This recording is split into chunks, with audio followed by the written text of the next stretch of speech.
Strange farm animal deaths stir chupacabra concerns in Argentina. A series of strange animal deaths on a farm in Argentina has stirred chupacabra concerns among area residents who suspect that the apocryphal blood-sucking creature could be behind the unsettling incidents.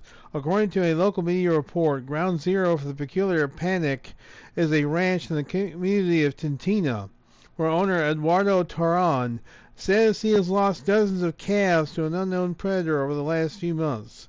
Sounding the alarm about the situation, he stressed that there is something unusual about the slayings that has led to many in the area to wonder if the chupacabra could be to blame.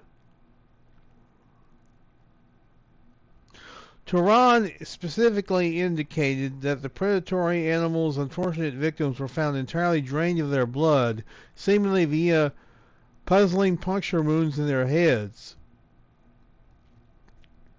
Noting that some calves managed to escape their encounter with the mystery creature with only some minor injuries, he marveled to a media outlet that the weirdest thing is that those who were dead had no smell.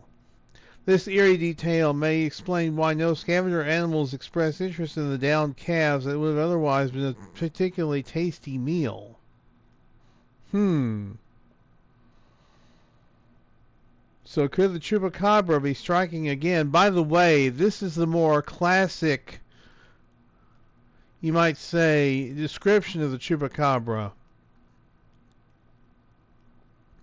Not the wolf or coyote or dog-like creatures that we see in Texas, which are called chupacabra. This is more a description of them right here. Kind of an ugly critter, ain't it? Extremely ugly. But that's how it's described. Usually described with red eyes as well. Red glowing eyes sometimes.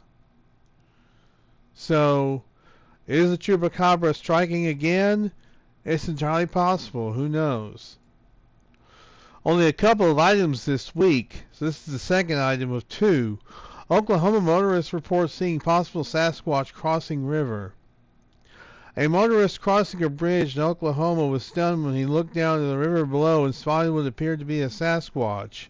The intriguing sighting, detailed in a report to the Bigfoot Field Researchers Organization, occurred on August 4th as witness Jeff Powers was driving along a highway. At the point where the road turns into a bridge over the Canadian River, he gazed over at the water and noticed a very large black figure walking across the river. Stressing the monstrous size of the mysterious traveler, he noted that I could make out the wake in the water from its passage. Although Powers could not discern the specific details of the figure due to the fleeting nature of the sighting, he was certain that it was bipedal. This understandably made him suspect that it could have been a Bigfoot, since it was rather unlikely that a singular person would be crossing the river at that particular location. Well, it's entirely possible it could have been a sighting, but it also could have been something made up for attention. Now, the reason I say that is because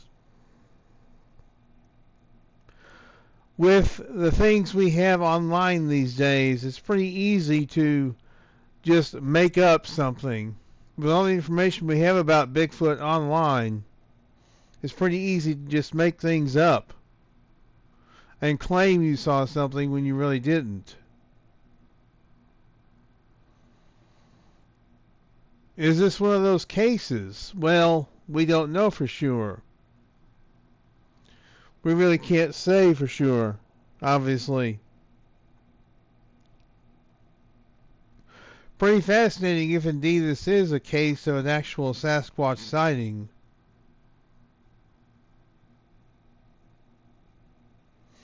But if not, well, it's an interesting story, we'll just put it that way. If it's not an actual sighting, it's an interesting story. So, did this witness see a Sasquatch? I don't know. It's entirely possible, but then again, it's entirely possible he could have just made it all up. People make up stuff all the time. It happens. So who knows in this case? Hopefully there'll be a follow-up on this case not too long from now. This just happened a few weeks ago, so let's hope there's a follow-up to this. And that's going to do it for this week. We want to thank you very much for tuning in. You guys are the heart of the show. I always say that, but I always mean it, and I will continue as long as you guys want me to. And for the last decade now, I've been doing this. And I'm back to weekly, guys. So you guys be looking out for the show coming up every week now. Usually during the summer, I have a show every couple of weeks. But now I'm back to weekly. And I've switched the UFO Corner to monthly now. So sometime this month, there'll be a new show. So look forward to that. But until next week, y'all be good or be good at it. This is May-HBM's Cryptid-Corner.